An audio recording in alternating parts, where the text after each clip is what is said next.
একদিন বল্টু কল সেন্টারে কল দিয়ে বলল, হ্যালো, কল সেন্টার থেকে বলেছেন? তখন কল সেন্টার থেকে একটা মেয়ে বলল, জি স্যার বলছি। তখন বল্টু বলল, আমার আপনার থেকে কিছু জানার ছিল।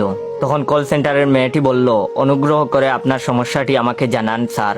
তখন বল্টু বলল, আমি একটু আগেই মোবাইলে 54 টাকা তুলেছি। তখন কল সেন্টারের মেয়েটি বলল, আচ্ছা স্যার, তো এখানে সমস্যা কোথায়? তখন বল্টু বলল, সমস্যা তো ওখানেই। মেয়েটি বলল, কি সমস্যা? বল্টু বলল, 54 টাকায় 2 জিবি এমবি পাওয়া যায়, কিন্তু আজকে আমি এমবি পেলাম না কেন?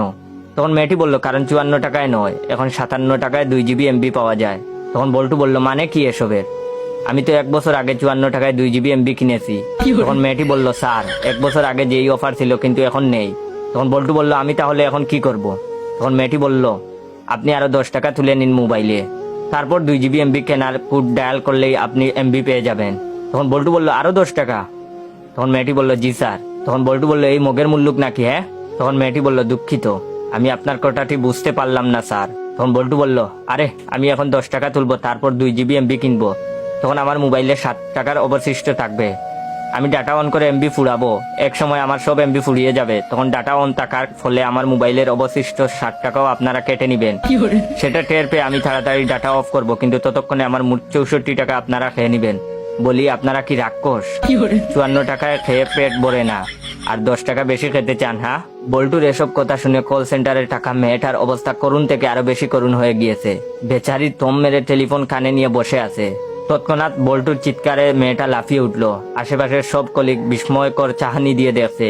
তখন কল সেন্টারের মেয়েটা কোন রকম বল্টুকে বলল, স্যার, এটাতে আমাদের কোনো হাত নেই, আপনি অযথা রাগ করছেন। কথাটা শুনে বল্টু সাথে সাথে তেলে বেগুনে জ্বলে উঠলো আর বলল, এই বেডি, ওই আপনার সাহস তো কম না, আমাকে আপনি ভুলভাল বুঝাবেন আর আমি সেটা মেনে নিব? হ্যাঁ, কাবি নেই। তখন মেয়েটা বলল, স্যার শান্ত হন, আপনি তাহলে এক কাজ করেন, 35 টাকা দিয়ে 1 জিবি এমবি কিনুন, তাহলে আপনাকে আর বাড়তি টাকা তুলতে হবে না। তখন বল্টু বলল, ও আচ্ছা, মানে বাড়তি 10 টাকা খেয়ে আপনাদের পেট ভরবে না। এখন যদি আমি 35 টাকা দিয়ে 1 জিবি এমবি কিনি, তাহলে আমার মোবাইলে অবশিষ্ট থাকবে 19 টাকা। তারপর আমার 1 জিবি এমবি ফুরিয়ে গেলে আপনারা আমার অবশিষ্ট 19 টাকাও খেয়ে ফেলবেন। আমাকে দেখে কি আপনার এতটা গাদা মনে হয়? বল্টুর এমন কথা শুনে মেয়েটির অবস্থা এমন, ছেড়ে দে মা, খেতে পাচ্ছি। মেয়েটা এখন কি জবাব দেবে সেটাই ভাবতে ভাবতেই কলটা কেটে গেল। মেয়েটা হাফ ছেড়ে বাঁচলো। এই ভেবে একটা শ্বাস ফেলতে ফেলতেই আবার টেলিফোন বেজে উঠলো। মেয়েটি অন্য কোনো কাস্টমার ভেবে কলটা রিসিভ করতেই বল্টু চিল্লিয়ে চিল্লিয়ে বলে উঠলো, এই বেয়াদব মহিলা, তুই আমারে আগে কইতে পারিস নাই যে তোদের সাথে কথা বলতে গেলে মোবাইলের টাকা কাটিস? তোরা হাটাসের দল, রাক্ষসের দল। তোদের জন্য আমার 18 টাকা 43 পয়সা উদাও হয়ে গেছে। তোকে তো আমি কাঁচা চিবিয়ে খাবো। তুই থাক কল সেন্টারে, আমি এক্ষুনি আসতেছি। আজ তোদের কল সেন্টারে আমি ভেঙেই ফেলবো। কথাটা বলেই বল্টু খট করে কল কেটে দিল। বেচারি মহিলা এখন ভাবছে, বাপরে, এই খাটাস পুলাটা যদি সত্যি সত্যি এখন এখানে চলে আসে, তাহলে তো আমি শেষ।